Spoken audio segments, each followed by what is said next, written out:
Okay. So let's begin. Maybe we can begin by you introducing yourself. Definitely, sir. Actually, sir, my medium is Hindi. Although I'm comfortable in English also, but a bit more in Hindi. In in Hindi. Okay sir. हाँ, तो अपना मेरा नाम परिचय दे please. Okay sir, मेरा नाम अश्विनी दुबे है और मैं मध्य प्रदेश के डिंडौरी जिले से रहने वाला हूँ। मैंने अपनी सर स्नातक की पढ़ाई सिविल इंजीनियरिंग में रीवा इंजीनियरिंग कॉलेज से की है, जो मध्य प्रदेश में स्थित है। सर, हाल में मैं जी. भारतीय सूचना सेवा में प्रशिक्षु अधिकारी के रूप में कार्यरत हूँ 1 साल से। और सर, मैं मेरा ऑप्शनल सोशियोलॉजी है और मैं समाज शास्त्र में काफी दिलचस्पी भी रखता हूँ। अच्छा, बहुत बढ़िया. सो अश्विनी जी, ये बताएं कि आपने ये काफी लाइनें चेंज की हैं, ऐसा लगता है. पहले इंजीनियरिंग, फिर सोशियोलॉजी और अब इंफॉर्मेशन एंड ब्रॉडकास्टिंग. जी sir. Sir actually civil service में आना मतलब पहले से था मेरा, लेकिन जी.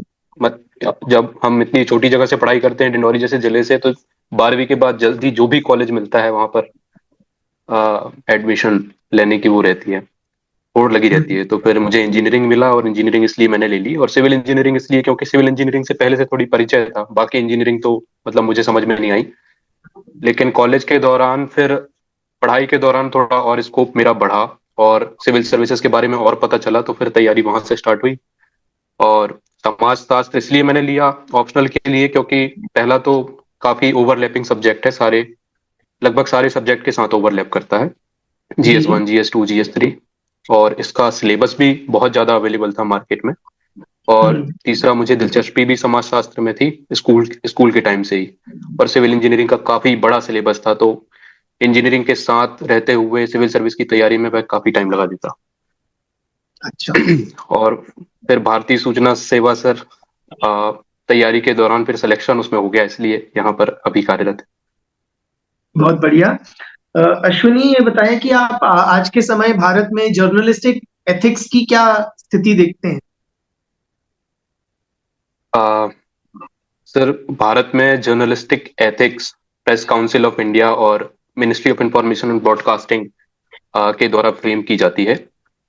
लेकिन हाल ही में बहुत सारी रिपोर्ट्स, चाहे वह press freedom global, world press freedom report हो, या फिर अन्य एजेंसियों के द्वारा भी जो रिपोर्ट निकाली जाती है, उनमें जी. भारत के प्रेस को काफी नीचे रैंक किया जाता है। इस साल वो 159 रैंक थी, जो बताता है कि भारत में प्रेस एथिक्स काफी अ, चिंता का विषय बनी हुई है। खासतौर से जी. एक जो सेंसेशनलाइजेशन ऑफ मीडिया जो सामने आता है, जिसमें TRP के पीछे मीडिया भागती है। जी. दूसरा, सिर्फ कम्युनल रिपोर्टिंग या फिर ऐसे विवाद वाले विषय को दिखाया जाता है बार बार, हम्म. जिससे उनको TRP भी मिलती है। तीसरा सर, रिप्रेजेंटेशन बहुत कम है प्रेस में, खासकर महिलाओं की रिप्रेजेंटेशन, या फिर जो सोशली और इकोनॉमिकली बैकवर्ड क्लासेस है उनका रिप्रेजेंटेशन, मुख्य रूप से डिसीजन मेकिंग रोल में उनका रिप्रेजेंटेशन नहीं है। और सर चौथा, हम ये भी देख रहे हैं कि जो गांव की खबरें हैं वे भी आजकल प्रेस में उतनी दिखाई नहीं पड़ती। और जी. पांचवा सर, फेक न्यूज का भी बहुत ज्यादा बोलबाला आजकल देखने को मिल रहा है सर। तो हम्म. इन सब चीजों से लग रहा है कि मीडिया एथिक्स काफी पीछे जा रहा है। लेकिन आ, साथ में डाइवर्सिटी भी देखने को मिल रही है, क्योंकि सोशल मीडिया का उदय बड़े लेवल पर हो रहा है सर। जी. अश्विनी जी, अ, ये बताएं कि ये जो फेक न्यूज का मसला है, इसके लिए अ, आप किस हद तक मानते हैं कि जो मेन स्ट्रीम मीडिया है वो भी इसमें जिम्मेवार है, सोशल मीडिया के अलावा. सर मेरे सर मेरे हिसाब से मेन स्ट्रीम मीडिया भी एक हद तक जिम्मेदार है, क्योंकि हमने बहुत सारी ऐसी रिपोर्ट्स देखी हैं जिसमें जो सोशल मीडिया में फेक न्यूज वायरल होता रहता है, उसी को ही पिक करके आजकल मेन स्ट्रीम मीडिया भी चला देती है, उसका फैक्ट चेक नहीं करती। खास करके कोरोना के टाइम पे हमने देखा था, इसके बाद नोटबंदी के टाइम पर भी हमने ऐसे फेक न्यूज देखे थे जी. ट्रेडिशनल मीडिया या कन्वेंशनल मीडिया में। सर मेरे हिसाब से यदि कन्वेंशनल मीडिया स्ट्रांग होता है और फैक्ट चेक करता है, तो बहुत हद तक यह गुंजाइश कम हो जाती है कि मार्केट में फेक न्यूज या मिस इन्फॉर्मेशन और डिसइंफॉर्मेशन सर्कुलेट होगा। तो हम्म. कहीं ना कहीं कन्वेंशनल मीडिया भी इसके लिए जिम्मेदार है सर। तो अश्विनी, ये बताएं कि इसमें प्रशासन की क्या भूमिका होनी चाहिए? क्या कोई सख्त कार्यवाही करनी चाहिए मीडिया हाउसेस के खिलाफ जो फेक न्यूज फैलाने में पाए गए हैं? सर, प्रशासन की जिम्मेदारी यहाँ पर एक बड़े पैमाने पर देखी जा सकती है सर। हालांकि प्रशासन की जो भूमिका है वह लिमिटेड है, क्योंकि आर्टिकल 19 के तहत फ्रीडम ऑफ स्पीच है। परंतु कोई भी फेक न्यूज जहां पर लॉ एंड ऑर्डर यदि अ, उससे डिस्टर्ब होता है, या फिर जी। आर्टिकल 19(2) के अंतर्गत जो भी लिमिटेशंस पे मीडिया एजेंसीज को अंडर फ्रीडम ऑफ प्रेस के तहत दी गई हैं, उसका अगर उल्लंघन होता है तो वहां पर सरकार आती है। इसके लिए सर हाल ही में डिजिटल मीडिया एथिक्स कोड भी लाए गए थे, जहां पर जी। सेल्फ रेगुलेशन की बात की गई थी। हालांकि यदि सेल्फ रेगुलेशन से संतुष्टि नहीं मिलती तो सरकार भी सामने आती है। और इसके अलावा प्रोग्राम कोड वगैरह का भी प्रोविजन है। हाल ही में सर पीआईबी के द्वारा फैक्ट चेक यूनिट भी स्थापित किया गया था, जिससे जो भी यदि फेक न्यूज सामने आते हैं तो पीआईबी उसको आगे आकर के प्रो बोनो अपने बेसिस पर भी और किसी के कंप्लेंट के बेसिस पर भी फैक्ट चेक करती है। यदि इसके बाद भी यदि मीडिया एजेंसीज पे फेक न्यूज या फिर मिस इन्फॉर्मेशन फैलाती रहती हैं तो उनके खिलाफ कार्यवाही भी होती है, पीनल प्रोविजंस भी उसके अंतर्गत है। जी। अश्विनी, क्या जो जो भी मीडिया की समाज में जो भूमिका है, उसका आप मेरे को एक समाज शास्त्री के रूप में एक एनालिसिस दे सकते हैं? जी हाँ सर। सर, भारतीय समाज एक डेमोक्रेटिक समाज है और मीडिया को डेमोक्रेसी के चौथे स्तंभ के रूप में देखा जाता है। मीडिया जी। की भूमिका समाज को न केवल डेमोक्रेसी की तरफ बढ़ाना बल्कि जागरूक करना, और इसके साथ साथ सरकार को रिस्पॉन्सिबल और अकाउंटेबल ठहराना भी होता है। मीडिया की यह हम्म। जिम्मेदारी है कि वह समाज के सारे सारे विषय या फिर सारे वर्गों को बराबर का हक दे, जिससे एक इगैलिटेरियन सोसाइटी या समानता समाज में फैले। इसके साथ साथ सर जो पिछड़े वर्ग हैं उनके एम्पावरमेंट के लिए, चाहे वुमेन एम्पावरमेंट हो या फिर अ, आदिवासी हो, दलित हो, उनके एम्पावरमेंट के लिए भी मीडिया का बहुत बड़ा रोल है। सर, चूंकि हम देखते हैं मीडिया का असर बच्चों में भी देखा जाता है बड़े लेवल पर, इसलिए बच्चों जी। के सोशलाइजेशन में मीडिया बहुत बड़े पैमाने पर एक भूमिका निभा सकता है। अश्विनी जी, कहना गलत होगा क्या मेरे पार्ट पे अगर मैं कहूं कि आप मीडिया के रोल को बहुत बढ़ा चढ़ा के बोल रहे हैं? कारण क्या है कि आज के दिन तो मीडिया एक कमर्शियल एंटरप्राइज है। तो कमर्शियल कंसेशंस ज्यादा डिटरमाइन करती हैं मीडिया के कंटेंट। और ये सारी जो सामाजिक जिम्मेवारियां आपने गिनाई, शायद वो नहीं। सर, मुझे लग रहा है एक साल मीडिया के साथ काम करने के कारण ये थोड़ा प्रभाव मेरे अंदर आ गया है कि मैं मीडिया की जो भूमिका है उसको बढ़ा चढ़ा कर बोल रहा हूँ। मीडिया के साथ साथ और भी बहुत सारी एजेंसीज हैं, चाहे वह एजुकेशन इंस्टीट्यूट्स हों या फिर हम्म। परिवार हो, समाज हो, उन सभी का भी बराबर का दायित्व है सर, समाज के किसी भी एंगल को प्रभावित करने के लिए सर। जी। नहीं तो जो कमर्शियल नेचर ऑफ मीडिया है और उससे जो सारी उत्पन्न दिक्कतें होती हैं, चाहे वो पेड न्यूज की हो या सेंसेशनल कंटेंट छापने की और दिखाने की हो, उससे समाज किस तरह से जूझ सकता है? सर, यह एक बड़ी समस्या सामने आ रही है कॉरपोरेट न्यूज या फिर पेड न्यूज के रूप में, क्योंकि इससे जी। एक पर्टिकुलर वर्ग के इंटरेस्ट को ही सामने रख करके दिखाया जाता है। क्योंकि जी। मीडिया प्रॉफिट ओरिएंटेड आजकल बनती जा रही है और पब्लिक फंडिंग की हम्म। कहीं ना कहीं कमी है। इसके कारण क्या होता है कि जो बहुत सारे ऐसे वर्ग हैं जिनका इंटरेस्ट सामने आना चाहिए, उनका इंटरेस्ट सामने नहीं आ पाता। जो कॉरपोरेट्स हाउस हैं या फिर गवर्नमेंट हैं, उनकी अकाउंटेबिलिटी जितनी होनी चाहिए उतना अकाउंटेबिलिटी मीडिया उनको नहीं दिखा पाता है। और यह समस्या हम्म। न केवल भारत में बल्कि पूरे विश्व में देखने को मिल रही है। सर, इसके लिए जो जो वैक्यूम जो क्रिएट हुआ है उसको हाल में सोशल मीडिया ने बड़े पैमाने पर फिल किया है। जी। और इसके साथ साथ जो फ्रीलांसर जर्नलिज्म का एक सिस्टम सामने आ रहा है, उसमें भी अ, जो वैक्यूम है उसको फिल करने का काम किया है। सर, मुझे लगता है कि यदि पब्लिक फंडिंग की जाए मीडिया हाउसेस की और कॉरपोरेट जो फंडिंग है उसमें थोड़ी लिमिटेशंस लगाई जाए, तो इसे काफी डेमोक्रेटिक बनाया जा सकता जी। ये बताएं कि आज के दिन सोशल मीडिया पे जो हम डिजिटल एक्टिविज्म देखते हैं अलग अलग विषयों पे, उसको लेके आपकी क्या प्रक्रिया है? क्या है सर। आपके विचार चूंकि में ये एक हेल्दी सोशल ट्रेंड है, या किस तरह से आप इसको देखते सर डिजिटल एक्टिविज्म को हम दोनों तरीकों से देख सकते हैं। इसका निगेटिव प्रभाव भी समाज पर है और पॉजिटिव प्रभाव भी, क्योंकि सोशल मीडिया ने आजकल हर एक व्यक्ति को एक जर्नलिस्ट बना दिया है। साथ ही साथ हैं? जो हमारा फ्रीडम ऑफ एक्सप्रेशन है उसको भी बड़े पैमाने पर इस्तेमाल करने का मौका दिया है।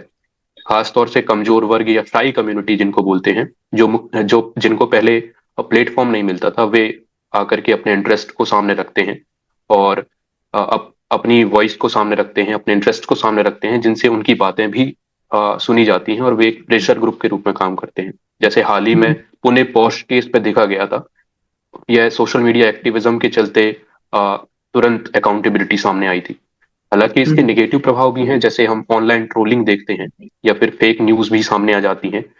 इसके साथ साथ कई रिपोर्ट्स ये भी बताते हैं कि किसी पर्टिकुलर ग्रुप को या फिर वुमेन के खिलाफ गलत तरीके से सोशल मीडिया एक्टिविज्म किया जा सकता है चाहता है। सर इन पर रोक भी लगनी चाहिए। परंतु मुझे लगता है कि जैसे जैसे सोशल मीडिया का इस्तेमाल बढ़ रहा है, लोग जागरूक भी हो रहे हैं और किस हम्म। तरह की न्यूज उन्हें लेनी है, किस तरह की न्यूज उन्हें देखनी है, इसके प्रति वे अब काफी चूजी भी हो गए हैं। जी। अ, अश्विनी, आपको लगता है कि जो अधिकारी होते हैं, सरकारी नौकर जी होते सर। हैं, उनका उनको पर्सनली सोशल मीडिया पे एक प्रेजेंस और फॉलोइंग बनानी चाहिए, और काफी आजकल ट्रेंड चलता है, तो क्या ये एक सही ट्रेंड मानेंगे इसको आप? तो डेफिनेटली जो अधिकारी हैं या फिर जो पब्लिक ऑफिस के रिप्रेजेंटेटिव्स हैं, यस। उनका यदि सोशल मीडिया पर एक पहचान बनती है, उनकी फॉलोइंग बढ़ती है, तो इसको पॉजिटिव वे में देखा जा सकता है, क्योंकि उससे उनका इम्पैक्ट या फिर उनका जो भी संदेश है सरकार का, वे एक बड़े पैमाने पर फैला सकते हैं। हालांकि हम्म। यह भी देखा जाता है कि कोई भी ऑफिसर एक 24/7 ऑफिसर होता है। तो किसी भी प्लेटफॉर्म का यूज अपने पर्सनल कमर्शियल पर्पस के लिए, अपने हित के लिए ना करके एक सोशल सर्विस के लिए यदि वे करें, तो अ, यह एक अच्छा कदम हो सकता है सर। जी। अश्विनी, आप मानते हैं एक सही समय है कि हमें सोशल मीडिया को रेगुलेट करने के लिए कुछ ठोस कदम उठाने चाहिए, जिस प्रकार से मान लीजिए ऑस्ट्रेलिया में उठाए जा रहे हैं आज के समय में? क्या उस तरह के कदम कुछ भारत में भी उठाना उचित होगा आपके विचार में? सर मेरी जानकारी के अनुसार ऑस्ट्रेलिया में अभी जो अ, नया कानून आया है उसमें बच्चों पर पाबंदी लगाई गई है। 16 साल से कम उम्र के बच्चों के लिए सोशल मीडिया को रोकने के बारे में बात की जा रही है। सर जी। भारत में भी इस पर विचार किया जा सकता है। हालांकि मैं नहीं, मेरे अनुसार कंप्लीट बैन लगाने की अपेक्षा पेरेंटल कंट्रोल को और अधिक सशक्त किया जा सकता है। सोशल मीडिया प्लेटफॉर्म्स जैसे फेसबुक या फिर इंस्टाग्राम पे, इनको अकाउंटेबल ठहराया जा सकता है कि ऐसे कोई भी कंटेंट जो चिल्ड्रन को या फिर बच्चों को अनहित करते हैं, उन जी। पर रोक लगाया जाए। इसके अलावा सर इंडिया में भी सोशल मीडिया एथिक्स कोड आए थे, जी। लाया गया था, जिसमें इस बारे में बात की गई थी। इसके हम्म। साथ साथ कुछ एज रिलैक्सेशन लगाया जा सकता है सर। बिल्कुल। एज रिलैक्सेशन से आपका क्या तात्पर्य है? सॉरी सर, एज रिलैक्सेशन वो हो गया थोड़ा अच्छा। मिस। तो आप क्या यस सर। कहना क्या चाह रहे थे, प्लीज बताएं। सर मेरे अनुसार ऐसे कंटेंट जैसे कि आजकल हम देखते हैं न्यूडिटी वगैरह हो गई, या फिर हाँ। रील बनाने का एक जो सिस्टम चल रहा है, तो जी। उन पर एक ऐसी पाबंदियां लगाई जानी चाहिए। जैसे स्कूल के टाइम पर कुछ राज्य ऐसा ला भी रहे हैं कि स्कूल के टाइम पर बच्चे रील्स ना बनाएं, या फिर बनाएं तो हम्म। उनको सब्जेक्ट ओरिएंटेड, साइंस ओरिएंटेड, इस तरीके की कुछ चीजें की जा सकती हैं सर। ठीक है। आपको लगता है कि जो पॉपुलर सिनेमा होता है अश्विनी, उसमें जी सर। जेंडर स्टीरियोटाइप्स जो होते हैं वो किसी ना किसी तरह से प्रमोट हो रहे हैं?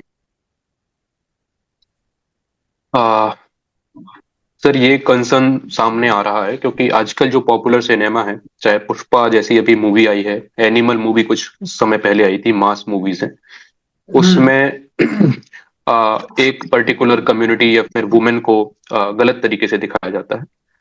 जी। सर मेरे अनुसार से यह जो सिनेमा का नेचर है वह प्रॉफिट हम्म। ओरिएंटेड है, और प्रॉफिट के लिए मास मूवीज में मस्कुलाइन नेचर वगैरह दिखाने से एक बड़ी पब्लिक बड़े रूप पर अट्रैक्ट होती है। साथ ही चूंकि भारत अभी भी पैट्रियार्कल सोसाइटी है, तो इस तरीके के कंटेंट बड़े लेवल पर मास को अट्रैक्ट करता है और फिल्में प्रॉफिट कमाती हैं। इसका मुख्य कारण यही है। परंतु आजकल ऐसी भी सिनेमा आ रही है ओटीटी जैसे, ओटीटी सिनेमा में, और और भी ऐसी सिनेमा है जहां पर वुमेन के इश्यूज को या फिर वुमेन को लीड रोल में दिखाया जाता है। चाहे वह, जी। मेरे हिसाब से जैसे कहानी एक अच्छी फिल्म आई थी जिसमें विद्या बालन का रोल काफी सशक्त रूप से दिखाया गया था। हम्म। इसके अलावा क्वीन जैसी मूवीज भी जहां पर कंगना रनौत ने बहुत अच्छा काम किया था।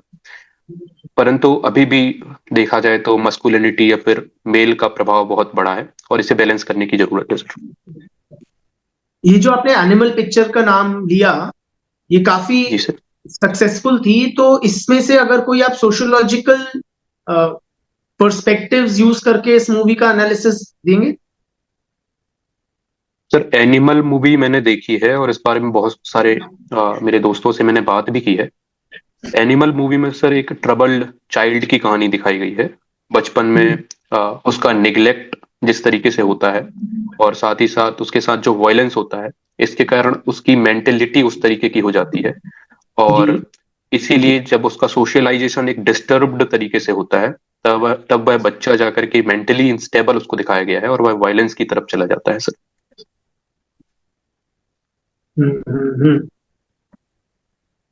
और ठीक। साथ में ही सर जी। उस फिल्म में महिला के प्रति भी गलत तरीके से दिखाया गया है। कुछ ऐसे सीन्स हैं जिनका काफी विरोध भी समाज में हुआ था। जी। ठीक है। अ, आप मेरे को ये बताएं कि what is your understanding of the concept of gender justice? इस शब्द से आप क्या मतलब निकालते हैं? सर जेंडर जस्टिस एक बहुत ही ब्रॉड सब्जेक्ट है।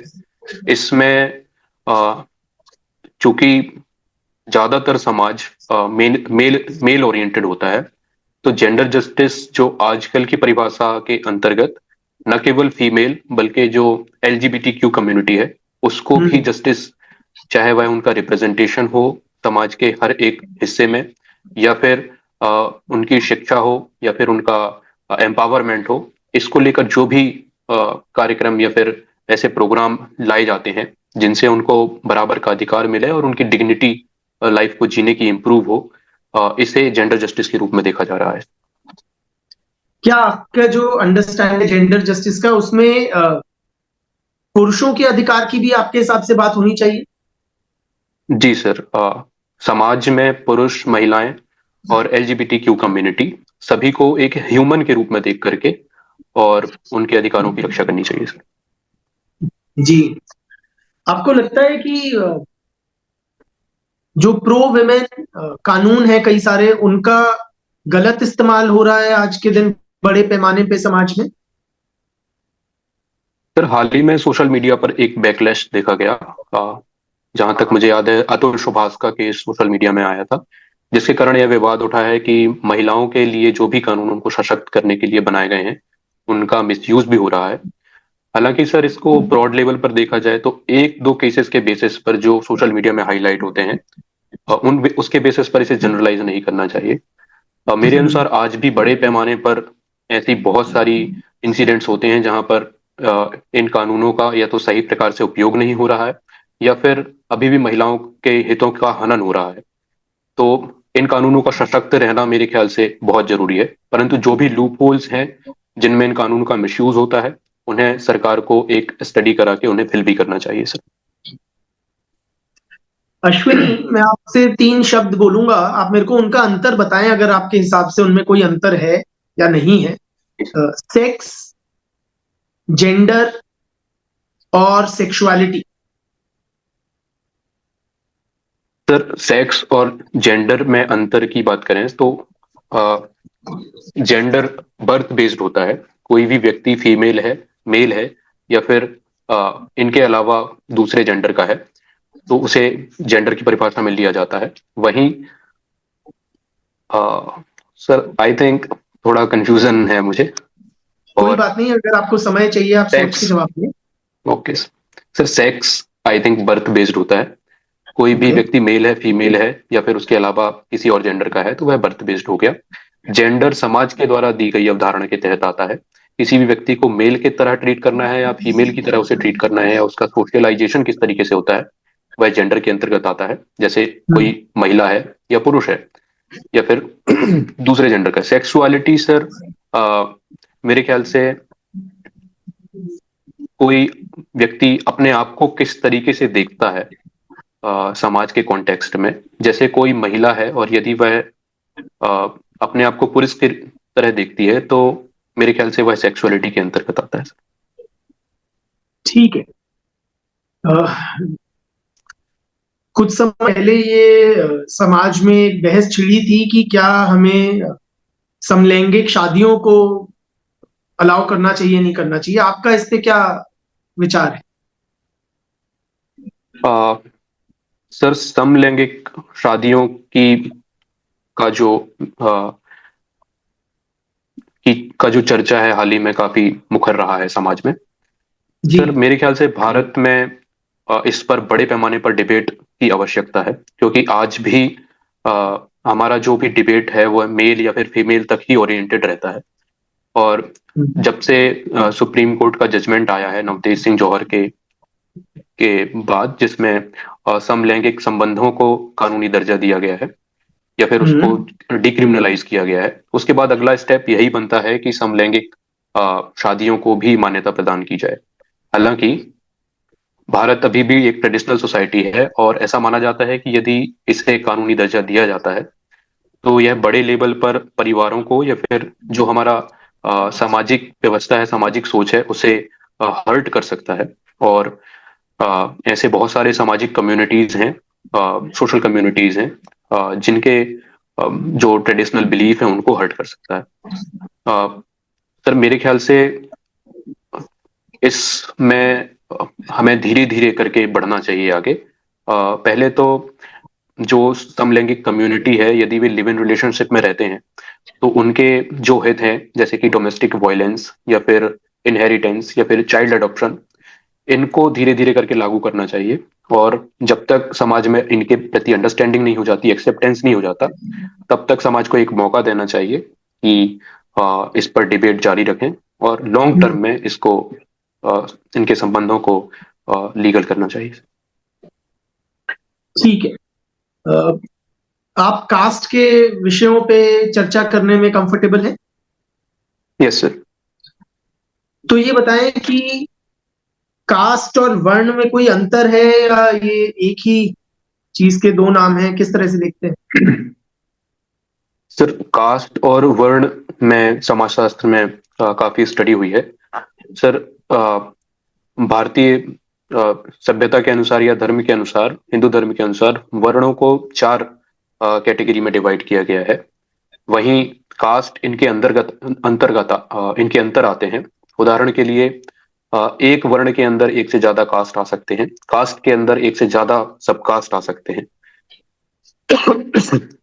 जहां तक वर्ण की बात है, तो ऐसा माना जाता है कि वर्ण व्यवस्था समूचे भारत में पाई जाती है, लेकिन कास्ट व्यवस्था कहीं कहीं पर नहीं पाई जाती है। जैसे कि जीएस घुर्ये का मानना मानना था कि वर्ण व्यवस्था पूरे भारत में पाई जाने वाली व्यवस्था है, वहीं कास्ट व्यवस्था सिर्फ उत्तर भारत में पाई जाती है। इसके अलावा सर कास्ट व्यवस्था को अ, अ, वर्ण व्यवस्था को काम के आधार पर देखा गया था। वहीं कास्ट को, सॉरी सर मैं थोड़ा कंफ्यूज हो रहा हूँ इसमें। कोई बात नहीं। ये बताएं कि ये कास्ट हम क्यों कहते हैं, मतलब ये तो एक किसी भी भारतीय भाषा में शब्द भी नहीं है, तो हम ये शब्द क्यों इस्तेमाल करने लग गए, ये कैसे, कहाँ से आया? सर मुझे लगता है जब भारत में ब्रिटिश शासन चल रहा था, तो उनके द्वारा दी गई व्यवस्था है, जिन्होंने जाति को कास्ट के रूप में परिभाषित किया और तब से ये व्यवस्था चली आ रही है। जी। कास्ट और जो एक और अंग्रेजी में शब्द होता है क्लास, क्या जी ये सर। दोनों एक ही है या इनमें कोई अंतर है? सर, कास्ट और क्लास दोनों डिफरेंट टर्मिनोलॉजीज हैं। कास्ट सिस्टम जहां तक बर्थ बेस्ड होता है, और कास्ट सिस्टम को काफी क्लोज्ड सिस्टम भी माना जाता है, जिसमें सोशल मोबिलिटी बहुत सीमित होती है। वहीं क्लास सिस्टम किसी व्यक्ति की संपत्ति के आधार पर तय किया जाता है। और क्लास सिस्टम में इंडिविजुअल, जहां जहां कास्ट सिस्टम में एक सामूहिक व्यवस्था को देखा जाता है, क्लास सिस्टम एक इंडिविजुअल कॉन्सेप्ट के अंतर्गत आता है। क्लास सिस्टम में सोशल मोबिलिटी भी बड़े पैमाने पर होती है। और परंतु आजकल सर कास्ट और क्लास काफी मिक्स हो गए हैं। जहां तक देखा जाए तो जो अपर कास्ट के लोग हैं उनमें अपर क्लास भी पाए जाते हैं, और जो लोअर कास्ट के हैं उनमें लोअर क्लास भी पाए जाते हैं।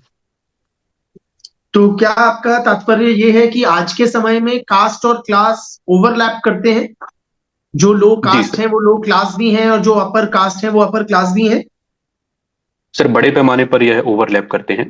हालांकि चूंकि बहुत सारे रिफॉर्म्स ऐसे हुए हैं, तो लोअर कास्ट के लोग भी, समूह के लोग भी आजकल अपर क्लास में पाए जाते हैं सर। और ऐसा भी है कि जो अपर कास्ट के हैं वे लोअर क्लास में पाए जाते हैं। ठीक है। क्या आप मानते हैं अश्विनी कि मीडिया हाउसेज में कास्ट बायस किसी ना किसी रूप में देखने को मिलता है? सर, मेरी स्टडी के अनुसार एक लीप मंडल जी की स्टडी हुई थी, जिन्होंने पाया था कि जो मीडिया हाउस में जितने भी बड़े डिसीजन मेकिंग रोल्स में हैं उनमें मुख्य रूप से अपर कास्ट के लोग विराजमान हैं। इसलिए एक बायस्ड देखने को मिलता है। और जो लोअर कास्ट की समस्याएं हैं या फिर उनके जो विषय हैं, वे मेन स्ट्रीम मीडिया का हिस्सा बड़े पैमाने पर नहीं बन पाती हैं सर।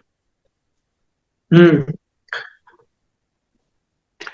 आपको लगता है कि हमें अभी 21वीं सदी में हम बैठे हैं तो हमें आज के समय कास्ट के विषय पे ध्यान भी देना की आवश्यकता है, या अब उससे आगे बढ़ने का समय आ चुका है? कैसे कैसे देखते सर, 21वीं सदी का भारत सबका विकास सबका साथ के संकल्प के साथ चलता है। परंतु कास्ट सिस्टम भारतीय सोसाइटी का एक बड़ा हिस्सा है और बड़े लेवल पर इसे प्रभावित भी करता है। रिजर्वेशन जैसी पॉलिसीज कास्ट सिस्टम के अंतर्गत ही लाई गई हैं, इसलिए कास्ट सिस्टम का पब्लिक डिबेट का हिस्सा होना आम बात है। हालांकि कास्ट सिस्टम के जो भी लिमिटेशंस हैं, जो लूप होल्स हैं, चाहे वह डिस्क्रिमिनेशन हो या फिर स्टीरियोटाइपिंग हो, हमें उन चीजों को सुधारने की आवश्यकता है और उनसे आगे बढ़ने की आवश्यकता है। हैं? ठीक है। आपकी राय क्या होगी प्रशासन को, अश्विनी, कि क्या हमें जातीय जनगणना करानी चाहिए पूरे भारत में या नहीं? सर, जाति जनगणना कराने के कराने को हम दो लेवल पर देख सकते हैं। पहला तो चूंकि कास्ट सिस्टम भारत का एक अभिन्न अंग है, और रिजर्वेशन जैसी पॉलिसीज इसको बड़े पैमाने पर इससे इम्पैक्ट होती हैं। तो यदि हमारे पास कोई भी डाटा होता है, तो ऐसी पॉलिसीज का हम अच्छे से इम्प्लीमेंटेशन कर सकते हैं।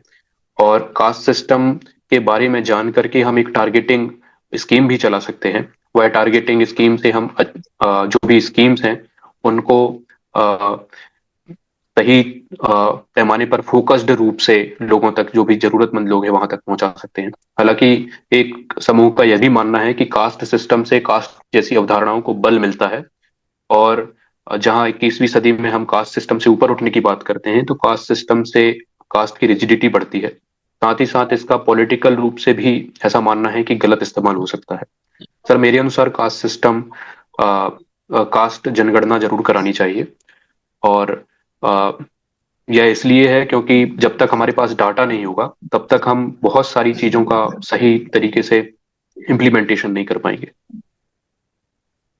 जी।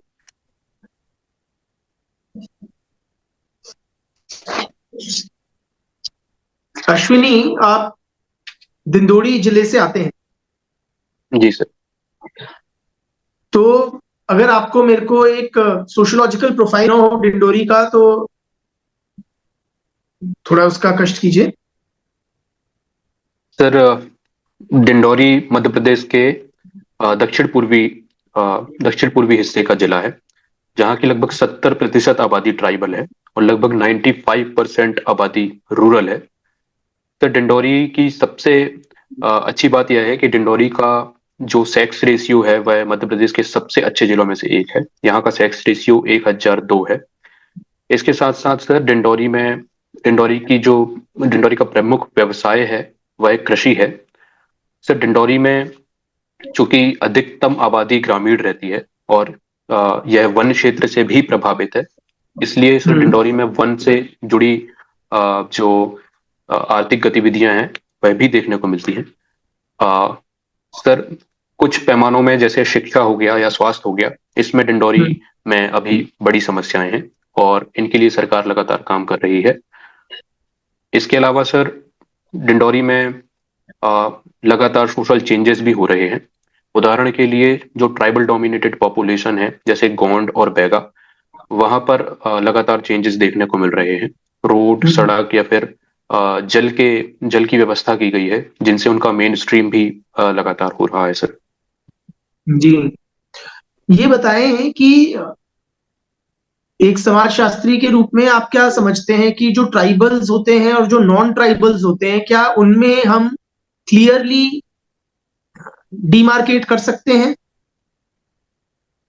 उनमें एक भेद कर जी सकते सर। हैं बड़ा क्लियर सा, या कैसे समझते हैं? सर, ट्राइबल्स और नॉन ट्राइबल्स में डिफरेंस काफी आसानी से किया जा सकता है। सर, ट्राइबल्स मेनली वनों में रहने वाले लोगों को ट्राइब्स कहा गया है। और ट्राइब्स की जो एग्रीकल्चर की टेक्निक होती है या फिर आर्थिक टेक्निक होती है वह काफी प्राइमिटिव होती है।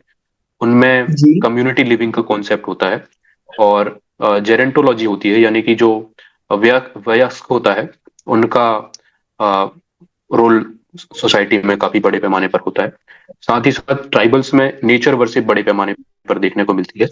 वे हम्म। वन या फिर पहाड़ और नदियों की जो पूजा है करते हैं।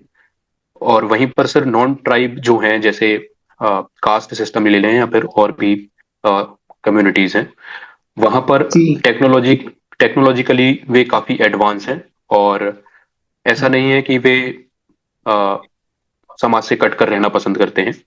जहां तक, हम्म। और वहीं पर ट्राइब ट्राइब को शाई कम्युनिटी भी कहा जाता है। उदाहरण के लिए बैगा कम्युनिटी जो है, वहाँ वे लोगों से कट कर रहना पसंद करते हैं। यदि आप वहां तक रोड बना देते हैं तो वो अपने गांव को उठाकर और जंगल के अंदर चले जाते हैं। ये हम्म। सारी चीजें देखने को मिलती हैं सर। आपने बैगा की बात करी, मुंड को अगर आपने देखा हो, तो क्या उनको भी इसी तरह से मानते हैं कि वो जो कास्ट हिंदू समाज है उससे एकदम अलग है? सर, बैगा कम्युनिटीज का रहन सहन हिंदू समा मेन स्ट्रीम हिंदू सोसाइटी से थोड़ा थोड़ा डिफरेंट है। उदाहरण के लिए वे गोंड पूरे समाज शरीर के पर पूरे लेके सवाल मैं कर रहा था आपसे। Sorry sir.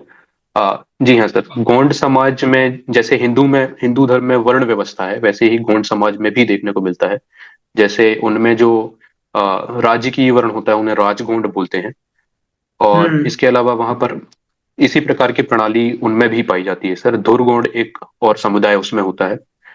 इसके साथ साथ गौंड समुदाय भी आजकल मेन स्ट्रीम हिंदू सोसाइटी के जैसे ही रहते हैं और टेक्नोलॉजिकली काफी एम्पावर्ड हो चुके हैं सर। जी।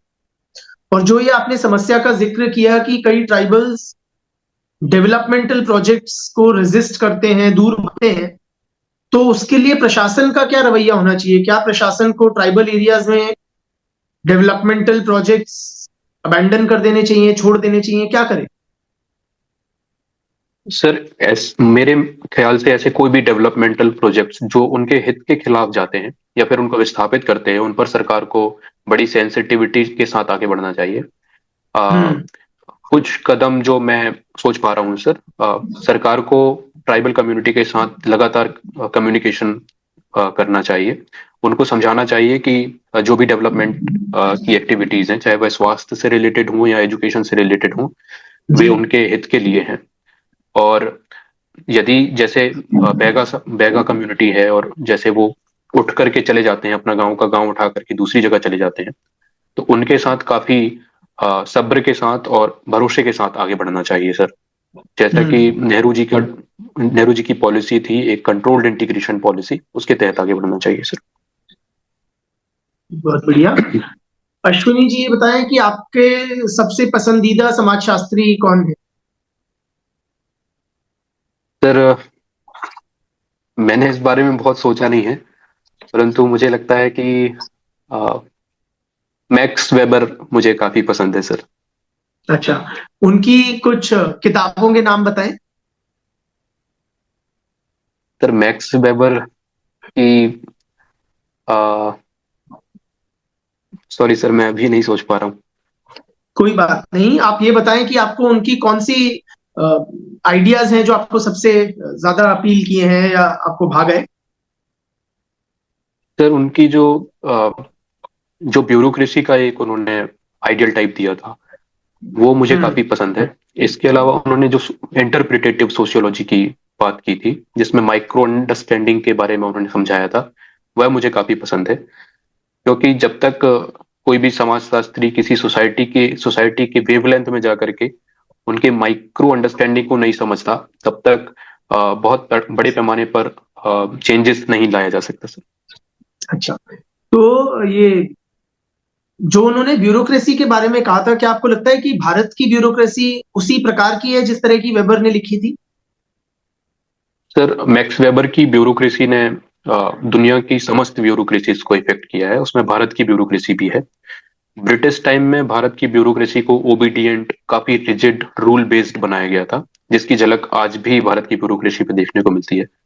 हालांकि 90s और 1990 के बाद से इसमें काफी चेंजेस देखने को मिलते हैं।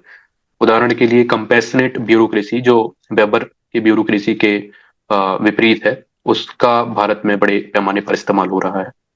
इसके अलावा सर, भारत की ब्यूरोक्रेसी में अ, आजकल जो बात हो रही है वह रूल से रोल बेस्ड ब्यूरोक्रेसी की बात हो रही है। हम्म। इसके अलावा मैं देख पा रहा हूँ सर, भारत की ब्यूरोक्रेसी, सॉरी सर, मैं अभी इतना ही सोच पा रहा हूँ। ठीक है।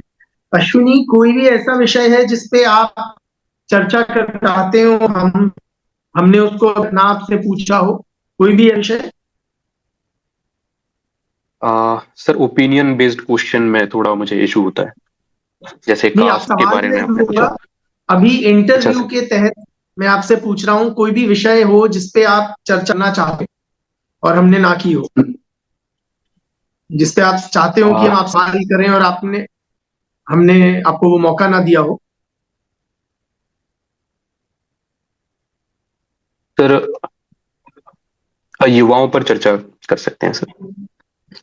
जी। अ, आज के दिन ये डेमोग्राफिक डिविडेंड क्या होता है, पहले ये बताएं। सर, डेमोग्राफिक डिविडेंड ऐसा कॉन्सेप्ट है जिसमें working population working age population की संख्या डिपेंडेंट पॉपुलेशन से ज्यादा हो जाती है, जिसके कारण समाज का जो डेवलपमेंट है वह बड़ी हाई कैपेसिटी के साथ बढ़ता है सर। तो एक माना जाता है कि हम डेमोग्राफिक डिविडेंड का लाभ उठा रहे हैं, दूसरी तरफ हम देखते हैं कि कुछ मुख्यमंत्री बात कर रहे हैं कि और बच्चे पैदा करने चाहिए। जैसे कुछ राज्यों के साउथ में पर्टिकुलरली दो मुख्यमंत्रियों के ऐसे बयान आए थे।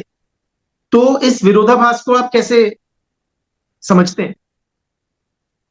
सर, जो डेमोग्राफिक डिविडेंड है और ज्यादा बच्चे पैदा करने की बात है, दोनों ही हाँ चीजें जी। जुड़ी हुई हैं।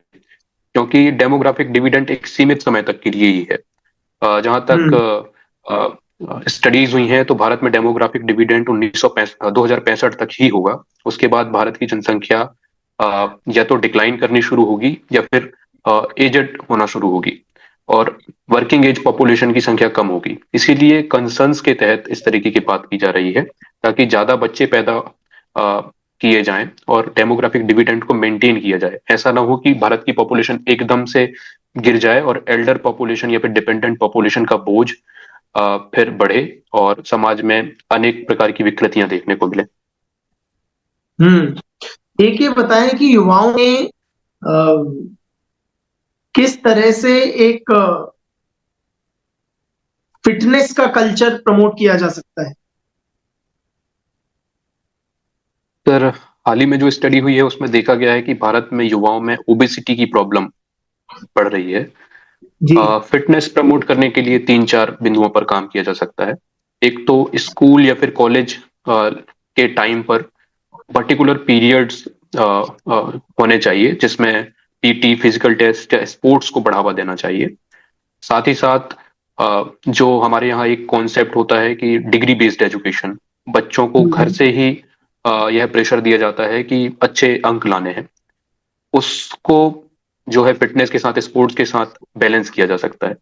दूसरा हम्म। सर, जो आजकल सोशल मीडिया या इस स्क्रोलिंग का कॉन्सेप्ट बहुत ज्यादा, या फिर इंडोर गेमिंग का कॉन्सेप्ट, वीडियो गेमिंग का कॉन्सेप्ट बढ़ रहा है, इनको आउटडोर गेमिंग के साथ प्रमोट किया जा सकता है। इसके साथ साथ जो फास्ट फूड का कल्चर डेवलप हो रहा है भारत में, जो बड़े पैमाने पर इम्पेक्ट कर रहा है खास तौर से वर्किंग पॉपुलेशन को, उसको नियंत्रण में लाया जा सकता है और फास्ट फूड या फिर अन्य फूड में डाइवर्सिटी लाई जा सकती है या फिर उनकी क्वालिटी को इम्प्रूव किया जा सकता है। इसके साथ साथ सर, यदि महिलाओं जो कि गर्भ धारण वाली महिलाएं हैं, उनके स्वास्थ्य हम्म। को यदि प्रमोट किया जाए, उनमें एनीमिया या फिर कमजोरी के जो लक्षण है उन्हें कम किए जाएं, तो उनसे जो आने वाला बच्चा है या चाइल्ड बर्थ है, अगर वह हेल्दी होता है तो आने वाला युवा भी हेल्दी हो सकता है। साथ साथ में मिलेट्स वगैरह को भी प्रमोट किया जा सकता है। अश्विनी, आज के समय में हम देखते हैं कि जो युवा जनसंख्या है उसमें कई मेंटल हेल्थ इश्यूज भी देखने को मिलते हैं। तो उसके क्या मुकारण मानते हैं, अव्वल, और दूसरा कि उसके लिए क्या ठोस कदम प्रशासन उठाए इस इशू से डील करने के लिए। सर, मेंटल हेल्थ की जो समस्या सामने आ रही है उसके तीन चार कारण हैं। बड़े पैमाने पर सोशल मीडिया युवाओं का इम्पेक्ट कर रहा है, जिसके कारण आइसोलेशन और एंजाइटी बढ़ती है। लाइक डिसलाइक का कल्चर जो सामने आता है उसके कारण युवाओं की मेंटल स्थिति प्रभावित होती है। दूसरा, युवाओं में मेंटल स्ट्रेस स्टडीज को लेके बड़े पैमाने पर देखा जा रहा है, क्योंकि उनके ऊपर अ, बचपन से ही ट्यूशन, उसके बाद अच्छे अंक लाने का प्रेशर रहता है। तीसरा सर, पीयर प्रेशर को भी देखा जा सकता है, क्योंकि बच्चे अक्सर युवा अक्सर अपने पीयर्स के साथ compete करने की कोशिश करते हैं, और कंपटीशन कहीं ना कहीं टॉक्सिक जब हो जाता है तो उससे भी मेंटल प्रेशर प्रभावित होता है। इसके अलावा सर, आइसोलेशन एक बड़ा अ, विषय सामने आया है, जिसमें बच्चे किसी से डिस्कस नहीं करते, युवा किसी से डिस्कस नहीं करते और आइसोलेट होकर ही चीजों को हैंडल करने की, या फिर उनमें आइसोलेट होते हैं, तो उससे एंजाइटी और मेंटल प्रेशर बढ़ता है। सर, इसको ठीक करने के लिए कई कदम उठाए जा सकते हैं, जैसे और जी। उठाए भी गए हैं, जैसे मनोदर्पण वगैरह, टेलीमेडिसिन के कॉन्सेप्ट सामने आए हैं। इसके अलावा अ, जो सोशल मीडिया है उस पर, जैसा कि पहले भी बात हुई है, उनमें एज एज रेगुलेशन की जा सकती है। पेरेंट्स का रोल इसमें बड़े पैमाने पर हो सकता है, जिससे हम्म। पेरेंट्स बच्चों को, युवाओं को एक फ्रेंड की तरह ट्रीट करें, ना कि एक अथॉरिटेरियन फिगर के रूप में ट्रीट करें। जी। तीसरा सर, पढ़ाई और अन्य जो प्रेशर हैं उनको बैलेंस किया जा सकता है। साथ ही साथ जो युवा हैं, उनके लिए साइकियाट्रिस्ट या फिर जो मनोवैज्ञानिक हैं वो स्कूल में मुहैया कराए जा सकते हैं, जिससे वो अपनी फीलिंग्स शेयर कर सकें और मेंटल प्रेशर को हैंडल कर सकें सर। अश्विनी, ये कई हम देखते हैं युवा आज के समय में सुसाइड तक कर लेते हैं, स्पेशली जैसे राजस्थान में कोटा शहर है वहां पे। हम्म। तो एग्जाम प्रेशर के चलते, तो आप इसका मेरे को एक सोशियोलॉजिकल एनालिसिस देंगे, sir student suicides. Sir, student suicide Bharat में एक एपिडेमिक के रूप में देख सकते हैं सर, क्योंकि एनसीआरबी की डाटा बताती है कि पिछले साल 2022-23 में लगभग 13,000 स्टूडेंट्स ने भारत में सुसाइड किया है। इसका सोशियोलॉजिकल एनालिसिस ये हो सकता है सर, क्योंकि अ, कोटा जैसे शहरों में प्रेशर बच्चों पर बहुत ज्यादा होता है, वे अपने परिवारों से दूर रहते हैं, जिससे जो इमोशनल सपोर्ट जो उनको मिलना चाहिए वह नहीं मिल पाता है। दूसरा, उनका जो समय है वह ज्यादातर पढ़ाई में ही जाता है और एक दो अंक के पीछे बहुत ज्यादा प्रेशर उन पर क्रिएट कर किया जाता है। टीचर्स का रोल भी इसमें बहुत इम्पोर्टेंट है सर, क्योंकि कोटा के शहर में देखा गया है कि टीचर्स बच्चों को अंक लाने के लिए काफी प्रेशराइज करते हैं और इसके कारण भी सुसाइड के केसेस सामने आते हैं। साथ में कुछ suicide cases sir romantic relationship से रिलेटेड भी देखे गए हैं कोटा कोटा के शहरों में, हम्म। जिन्हें कम करने की आवश्यकता है। और कोटा में सर एक जैसे कोटा फैक्ट्री एक वेब सीरीज आई थी, उसमें दिखाया गया था फ्रेंडशिप का रोल इम्पोर्टेंट हो सकता है सुसाइड कम करने के लिए। पेरेंट्स अगर रेगुलर अपने बच्चों के साथ टच में रहते हैं तो सुसाइड कम किए जा सकते हैं। इसके अलावा यदि टीचर्स का बिहेवियर फ्रेंडली होता है बच्चों के प्रति तो बड़े पैमाने पर सुसाइड को कम किए जा सकते हैं। अगर मान लीजिए आप वहां पे जो प्रशासन है उसके इंचार्ज हैं कोटा शहर में, तो आप क्या जी ठोस कदम उठाएंगे इससे जूझने के लिए? सर, अ, यदि मुझे इसका इंचार्ज बनाया जाता है तो मैं तीन चार चीजें करना चाहूंगा। पहला तो मैं हर एक कोचिंग इंस्टीट्यूट में साइकेट्रिस्ट या फिर एक ऐसा इंटरनल टीम गठित करूंगा जहां पर बच्चे अपनी समस्या लेकर आए और उनका समय के साथ तुरंत उसका निपटारा हो। दूसरा सर, टीचर्स की ट्रेनिंग बहुत आवश्यक है। टीचर्स यदि हम्म। ट्रेन होते, टीचर्स या फिर कोचिंग इंस्टीट्यूट के जो भी ओनर्स हैं, यदि वे ट्रेंड होते हैं और बच्चों को इमोशनली हैंडल करते हैं तो इस बारे में भी एक कदम उठाया जा सकता है सर। तीसरा मैं प्रमोट करूंगा सर टेली मेडिसिन को, जैसे हम्म। मनोदर्पण जैसा एक सिस्टम है जिसमें बच्चे अपना ग्रीवेंस रीएड्रेसल करा सकते हैं और उनको एक्सपर्ट के साथ सलाह मशवरा करने का मौका दिया जा जाएगा। साथ ही साथ 24/7 हेल्पलाइन नंबर भी इशूज किए जाएंगे। सर, कोटा में कल्चरल फेस्टिवल्स या फिर ऐसे कल्चरल इवेंट भी समय समय पर ऑर्गेनाइज किए जा सकते हैं जिससे हम्म। बच्चों का जो प्रेशर है वह कम हो सर। ठीक है, बहुत धन्यवाद अश्विनी, आपसे बात करके अच्छा लगा। टेल मी, आपको कैसा लगा कि आपकी परफॉर्मेंस कैसी रही? सर मुझे मतलब इससे पहले मुझे लग रहा था कि काफी सवालों के जवाब मैं दे दूंगा, लेकिन बहुत सारी जगह पर मैं फंबल कर गया। और दूसरा, चूंकि मेंस मैंने इंग्लिश में लिखा है और इंटरव्यू हिंदी में है, तो दोनों के बीच में थोड़ा कॉन्फ्लिक्ट कहीं कहीं उसके कारण भी इशू हुआ। और कुछ बहुत हम्म। बेसिक कॉन्सेप्ट सर, जैसे सेक्स, जेंडर, सेक्सुअलिटी, इनके बारे में मैं थोड़ा कंफ्यूज हो गया।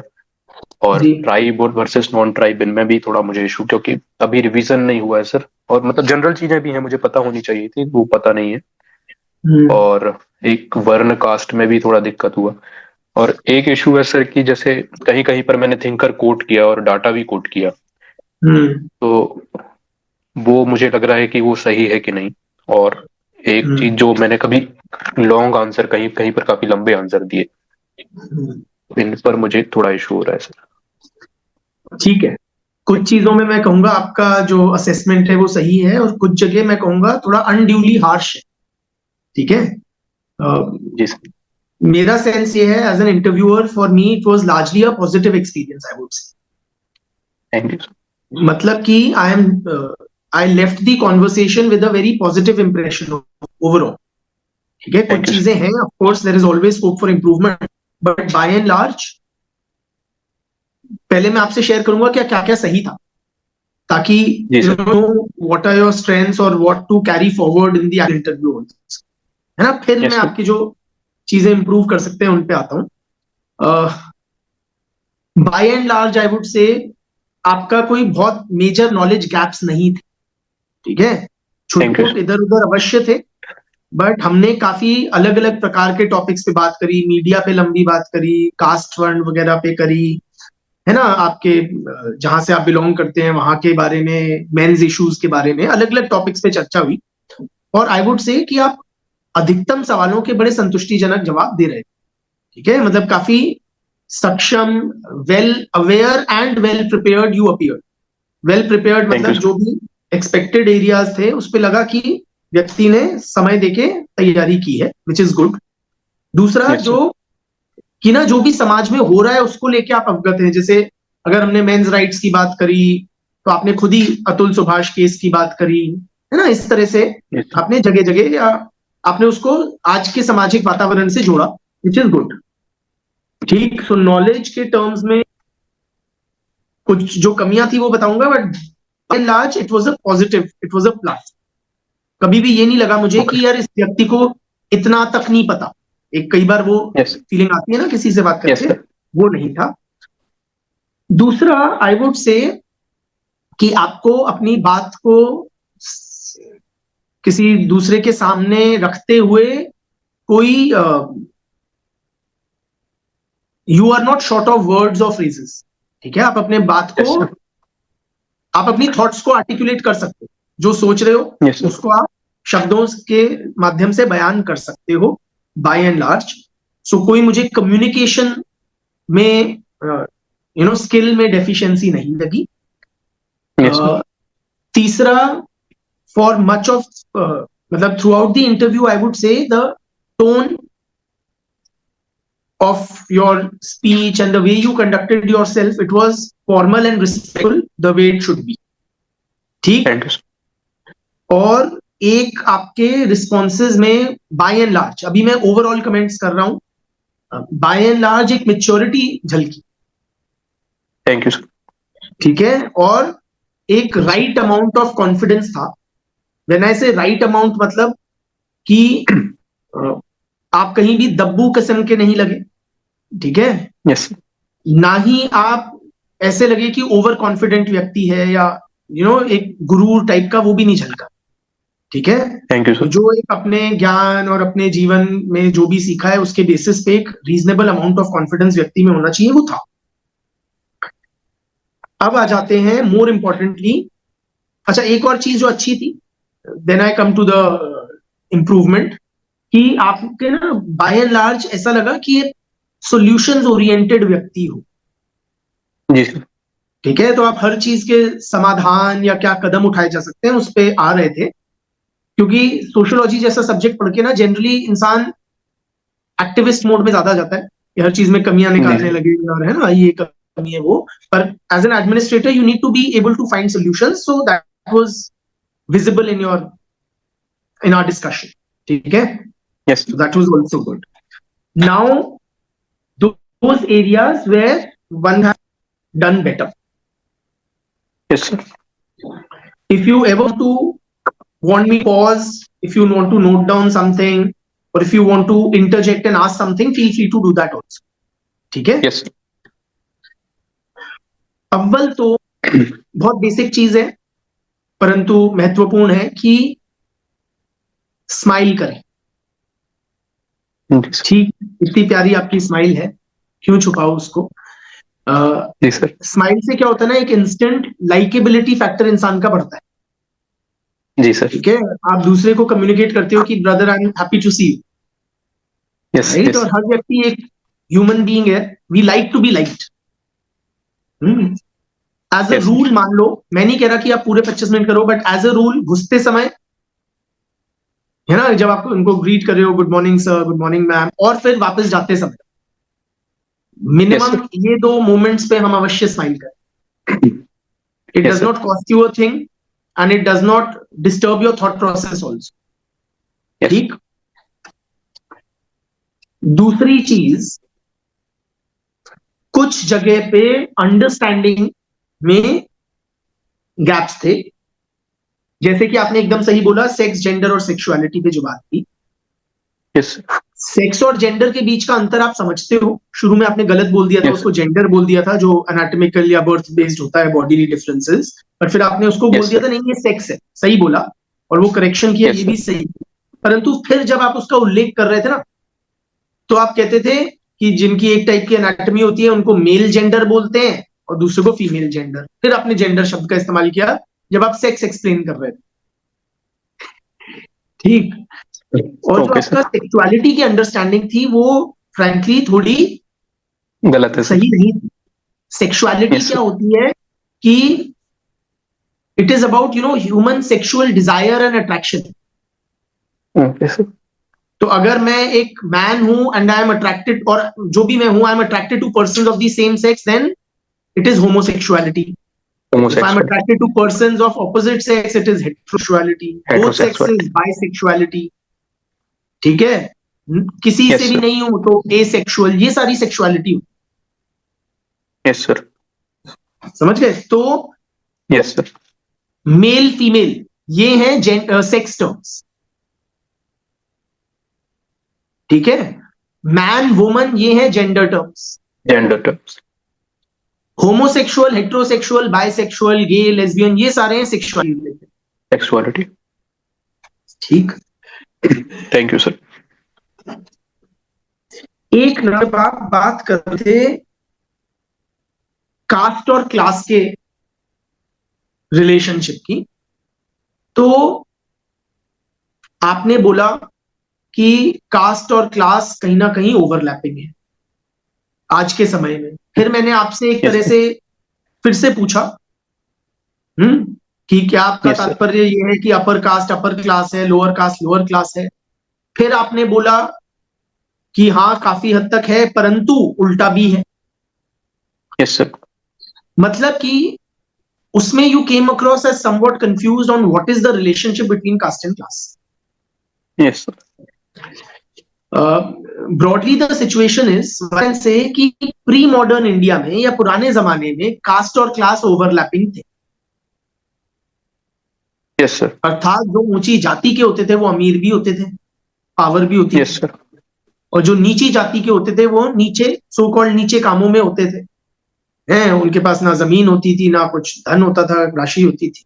ठीक है, ये आंद्रे बेते ने Yes कहा है sir. भाई दी वे। ये पहले Yes cumulative yes sir. Inequality थी, अब डिस्पर्स्ड है ना, caste Dispersed class power. inequality. क्योंकि अब क्या है, अब आपको गरीब ब्राह्मण भी मिल जाएगा, अमीर दलित मिल जाएगा, है ना, हर टाइप का Yes sir. परम्यूटेशन कॉम्बिनेशन आज के दिन मिल जाएगा। ठीक। Yes sir. तो यहाँ पे थोड़ी सी अंडरस्टैंडिंग में कहीं ना कहीं थी। अब जैसे आप किसी व्यक्ति को कह रहे हो आपका फेवरेट है सोशियोलॉजिस्ट मैक्स वेबर, तो एक बेसिक एक्सपेक्टेशन होगी उसकी कुछ किताबों के नाम, है ना। Yes sir. और कोई नहीं तो आपके सिलेबस का एक टॉपिक है सेम टू सेम, उसकी किताब का नाम है Protestant ethic and spirit of capitalism. यही Yes उसकी sir. किताब का याद है मुझे, वो उस टाइम बिल्कुल ही याद दिमाग में नहीं आया। कोई बात नहीं। हम्म,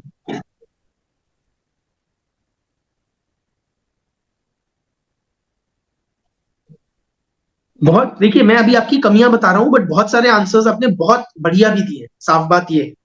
ठीक है। Yes sir.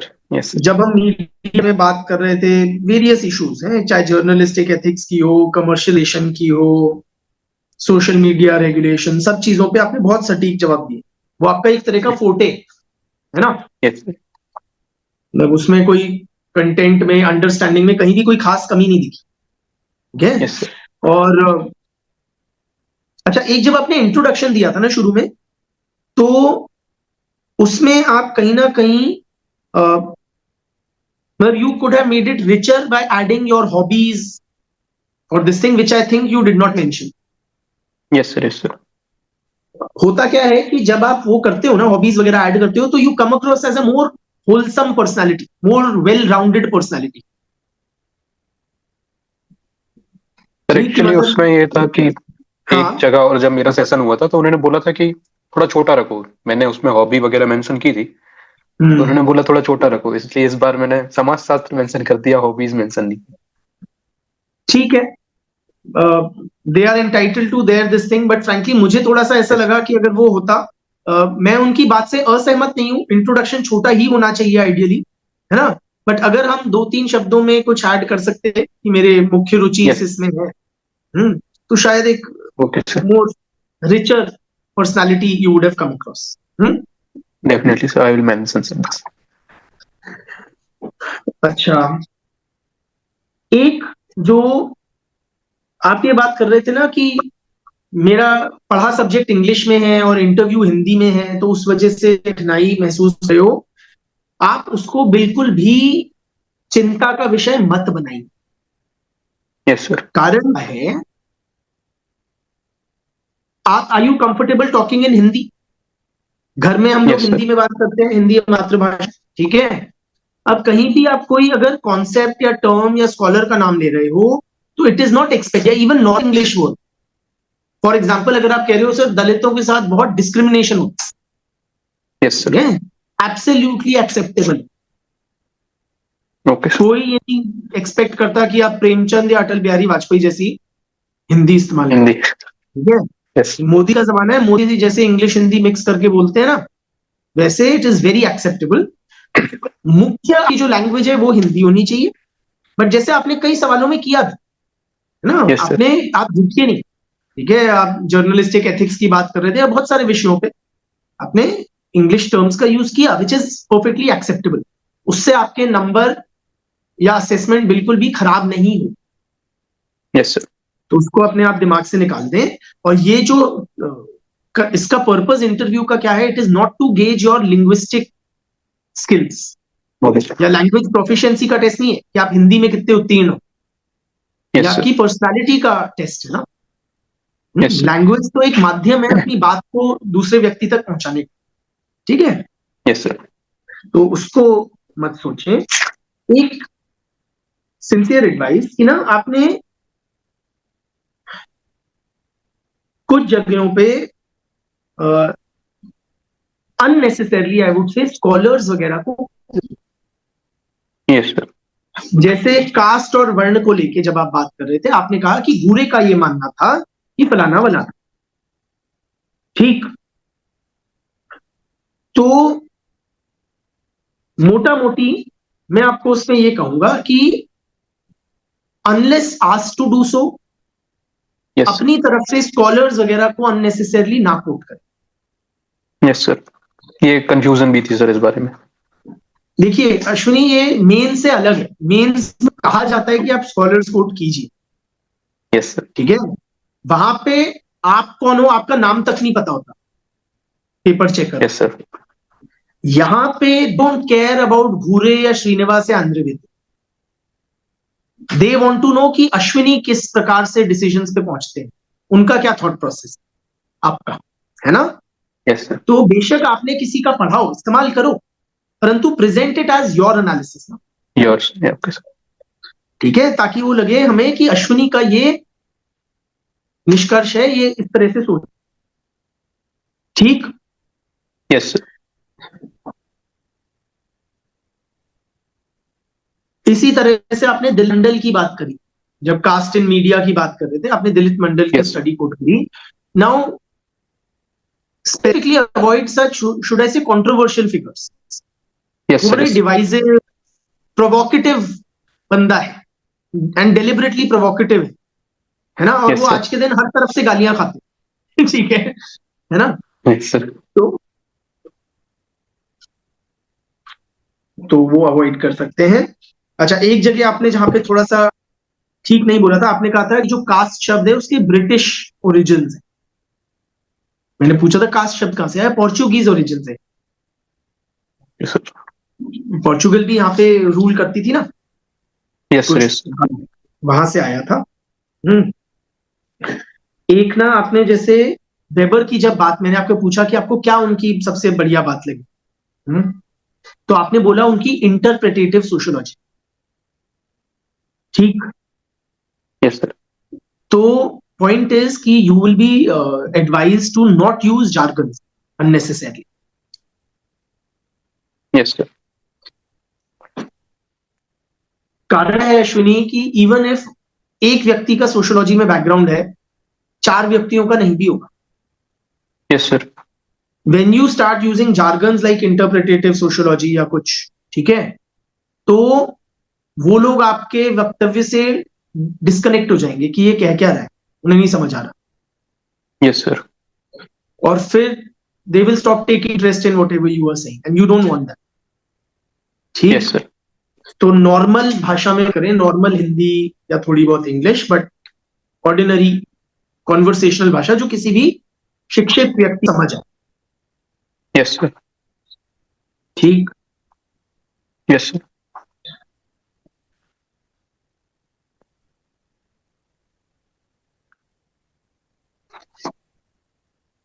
हाँ, एक चीज क्या काफी जो मुझे ठनकी आपके उसको लेके, कि ना कुछ मुद्दों पे यू सीम्ड कि आप झिझक रहे हो एक क्लियर स्टांस लेने से। Yes sir. फॉर एग्जाम्पल, जब मैंने आपसे पूछा क्या सेम सेक्स मैरिज लीगलाइज कर देनी चाहिए, आपने काफी राम कहानी बताई, परंतु आपने इस मुद्दे पे अश्विनी क्या सोचते हैं ये मुझे अभी भी नहीं समझ आया यस पूरी सर। राम कहानी करने के बाद। तो लॉन्ग स्टोरी शॉर्ट, जो आपका पर्सपेक्टिव है ना ऑन दी कंसर्न क्वेश्चन, ठीक है, उसके हिस्ट्री या बैकग्राउंड वगैरह में जाने की विषय वो नहीं है, परंतु on the question ask, specially opinion based question है, तो एक क्लियर स्टांस ले। तो सर और जैसे ये वाला क्वेश्चन है सेम यस, सेक्स मैरिज, तो काफी कंट्रोवर्शियल है। आप किसी भी पॉइंट पे जैसे बोलेंगे तो बैकफायर भी कर सकता है। नहीं, देखिए बैकफायर मतलब आपको ये नहीं सोचना है कि ये व्यक्ति क्या सोचता हो, आपका पर्पस ये नहीं है कि आप मेरे थॉट्स को आर्टिकुलेट करो, ठीक है। Yes sir. तो मतलब you don't have to be a yes man, कि जो ये सोच रहे हैं यस। वो मैं बोलूं तो अच्छा रहेगा, तो आप सोचोगे यार ये बूढ़े हैं तो कंजर्वेटिव होंगे, अगेन सेम सेक्स मैरिज होंगे, वो बोल देता हूँ, इतना बड़ा टीका लगा रखा है तो धार्मिक होंगे, तो कंजर्वेटिव होंगे, तो ये बोल देता हूं। वो यस गलत सर। अप्रोच है। पहली बात तो आप मेरे दिमाग में कभी घुस ही नहीं सकते कि मेरा किसी विषय पे क्या वो है, बस। Yes sir. दूसरी बात, हम भी 5 लोग हैं, यस तो सर। हो सकता है हम में से 2 का सोचते हो कि होनी चाहिए, 3 सोचते हो नहीं होनी चाहिए, यस ठीक सर। है। तो पॉइंट इज हमें क्या बोलना है, हमें एक स्टांस लेना चाहिए कैटेगोरिकल, और फिर वो वेल जस्टिफाइड चाहिए with reasoning, supporting reason. Yes. जब आप किसी भी मुद्दे पे दोनों पक्ष बोल देते हो ना, देखो हर इशू के पक्ष विपक्ष होंगे, प्रोज एंड कॉन्स होते हैं, और वो हम मेंस में लिखते भी हैं, उसी से शायद हमारे इसमें भी आ गया है। तो जब आप दोनों साइड्स ऑफ द डिबेट बोलते हो, you may a come across as somewhat confused, yes. Lacking clarity, ठीक है। एंड दूसरा, इट मे बी इंटरप्रेटेड कि you are trying to side step the question, मतलब आप क्वेश्चन को अवॉइड कर रहे हो आंसरिंग। जब मैंने यस सर। पूछा है आपसे, तो आप उसका मेरे को जवाब दीजिए। सवाल पे निर्भर करता है, अगर मैंने आपको बोला होता कि मेरे को इसका एनालिसिस करके दीजिए yes sir. Same sex marriage का, तो आप पक्ष विपक्ष बोलो। Yes sir. पर अगर मैं आपसे एक टूक सवाल पूछ रहा हूं कि क्या अश्विनी के हिसाब से सेम सेक्स मैरिजेस हमें लीगलाइज करनी चाहिए या नहीं, मैं आपसे एक पॉलिसी रिकमेंडेशन मांग रहा हूं, तो कृपया दीजिए, यस सर। ठीक है। और तो देखो, हर एज अ थिंकिंग पर्सन आपका कुछ तो मत होगा इस चीज पे, या कास्ट सेंसस, यस सर। है ना, क्या मानते हो आप, बताओ मुझे। Sir same sex marriage long term पे लीगल करने के बारे में सोच सकते हैं, परंतु अभी समाज तैयार नहीं है, तो इस पर डिबेट किया जा सकता है। कास्ट मतलब census. I will advice, do not leave questions open ended. मतलब इस तरह की जो बात है ना कि इस पे विचार होना चाहिए, समाज में चर्चा होनी चाहिए, या ये पार्लियामेंट को डिसाइड करना है या जुडिशरी को, अरे वो तो होना ही है, पर यस अश्विनी सर। का क्या मत है इस इशू पे, that is what we want to know. Yes sir. ठीक, तो टेक अ स्टांस। अगर आप अपने यस आप सर। को बैलेंस दिखाना चाहते हो, कई बार इंसान को लगता है मैं ये ना लगूं कि बड़ा ही वन साइडेड हूं, या मैं दूसरा पक्ष ही नहीं जानता, तो आप बोल दो। आप अगर आपको लगता है कि मोटा मोटी कर रही है, तो आप बोलिए सर, मेरे हिसाब से eventually at some point of time India should legalise same sex marriages. Yes sir. While I appreciate some legitimate concerns have been expressed, but overall, in the larger scheme of things, it will be beneficial for us as a society. Yeah, it will be a yes sir. progressive step for the administration to take. Because 1, 2, 3, yes sir. कि भैया जो LGBT हैं वो भी भारत के ही equal नागरिक हैं, उनको भी उनके मानव अधिकारों की बात है, right to love, right to sexual fulfilment, है ना, एक ह्यूमन राइट्स इशू है ये, सबको वो होना चाहिए, किसी को डिस्क्रिमिनेशन नहीं होना चाहिए, जो क्या कहते हैं, एक होमोफोबिया है वो कम होता है इससे, समाज में एक्सेप्टेंस बढ़ेगी, ऐसे ऐसे करके बोले। हम्म। Yes sir. और अपने पक्ष की बात रखें। तो मुझे लगा हाँ, बंदे का एक क्लियर थॉट प्रोसेस, सर तो जैसे बताइए। ओपिनियन बेस्ड क्वेश्चन है इसमें, मतलब यस। मेरा जो मानना है उसे मैं फेक भी कर सकता हूँ। जैसे सेम मुझे है। लग रहा है कि ठीक है, फेक मीन्स जैसे मुझे लग रहा है कि ठीक है लीगल करना चाहिए, लेकिन अगर अच्छे मार्क्स, अगर मैं बोलता हूँ कि नहीं सर अभी नहीं, अभी नहीं करना चाहिए क्योंकि ये कंसर्न्स है, तो मतलब ऐसा है कि मेरा पहले जैसे पैनल में हुआ था तो उन्होंने बोला था एकदम से आप ऐसे नहीं बोलो क्योंकि उनकी उम्र ज्यादा है, वो इस चीज को एक्सेप्ट नहीं करेंगे, तो यदि आप सेफ साइड में थोड़ा रहते हो तो वो ज्यादा बेटर है। Ashwini, very respectfully I will differ from that assessment जो आपको दूसरे पैनल से मिली है। So it is something you will have to reach your own conclusion regarding that. ठीक है। Yes, sir. बट मेरा ये मानना है कि हम अपना पक्ष रखें, सपोर्टिंग रीजनिंग के साथ रखें, and you cannot second guess कि सामने वाले पांच व्यक्ति क्या सोचते हैं किसी भी विषय। Yes, एंड कोई, इट इज हाईली अनलाइकली कि पांच व्यक्ति एक मत होंगे किसी भी विषय। yes, sir.